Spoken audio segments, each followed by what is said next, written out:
আজকে আলোচনা করব নিম গাছ নিয়ে। নিম একটি ঔষধি গাছ। নিম গাছের পাতা, ফল, চাল বা বাকড়, নিমের তেল, বীজ, এক কথায় নিমের সমস্ত অংশ ব্যবহার করা যায়। বিশ্বব্যাপী নিম গাছ, গাছের পাতা, শিকড়, নিম ফল ও বাকল ঔষধের কাঁচামাল হিসাবে পরিচিত। বর্তমানে বিশ্বে নিম ছত্রাকনাশক হিসাবে, ব্যাকটেরিয়া রোধক হিসাবে, ভাইরাস রোধক হিসাবে, ম্যালেরিয়া নিরাময়, ব্যথা মুক্তি ও জ্বর কমাতে, জন্ম নিয়ন্ত্রণে ব্যবহার করা হয়। অনেক সময় বুকে কফ জমে বুক ব্যথা করে, এর জন্য 30 ফোঁটা নিম পাতার রস সামান্য গরম পানিতে মিশিয়ে দিনে 4 থেকে 3 বার খেলে বুকের ব্যথা কমবে। শিশু ও বৃদ্ধদের জন্য এই ওষুধটি নিষেধ। পেটে কিমড়ি হলে শিশুরা রোগা হয়ে যায়, পেট বড় হয়, চেহারা ফ্যাকাশে হয়ে যায়। এই জন্য 50 মিলিগ্রাম পরিমাণ নিম গাছের মূলের ছালের গুঁড়া দিনে 3 বার সামান্য পানি গরম সহ খেতে হবে।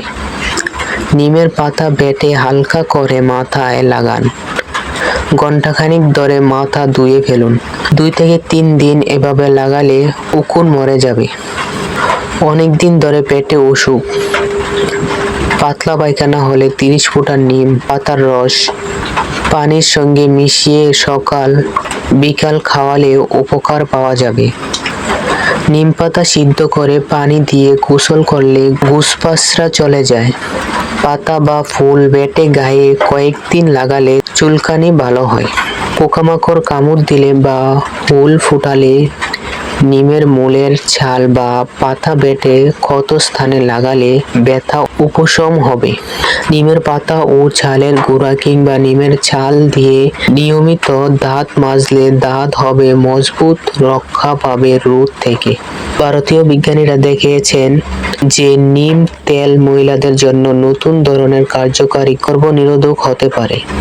এটি 30 সেকেন্ডের মধ্যে শুক্রাণু মেরে ফেলতে সক্ষম। মুখের দাগ দূর করার সব থেকে ভালো ওষুধ হলো নিম। মুখে ব্রণের সমস্যায় ভুগছেন? চিন্তা করার দরকার নেই। নিম পাতার প্যাক মেখেই আপনি এর থেকে পরিত্রাণ পেতে পারেন। কি করে তৈরি করবেন এই প্যাকটা, চলুন জেনে নিই। 4-5টা নিম পাতা ভালো করে ধুয়ে পাটাতে পিষে নেন। এর মধ্যে 1 চামচ মুলতানি মাটি, অল্প গোলাপ জল মিশিয়ে প্যাক তৈরি করুন।